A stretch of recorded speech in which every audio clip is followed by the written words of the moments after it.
नमस्कार. सध्या आपण इंद्रायणी नदीच्या इथे उभे आहोत, मुशी येथे.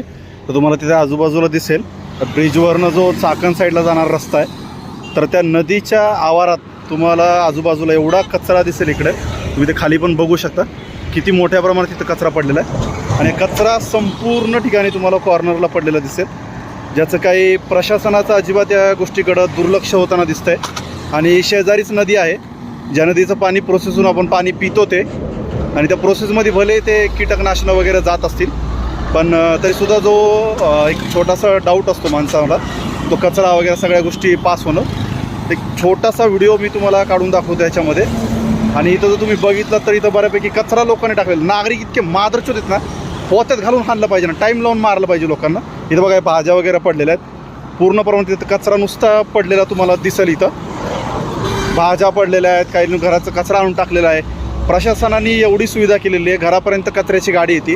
नागरिक एवढे हरामखोर आहेत की ना, तर कचरा टाकायला सुद्धा कंटाळा आहे.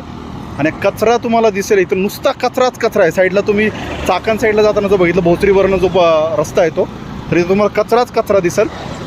आणि इकडं या ह्याच्यावरती लवकरात लवकर प्रशासनाने कारवाई करून हा जो कचरा आहे तो वेळीच साफ करावा, ही प्रशासनाला नम्र विनंती.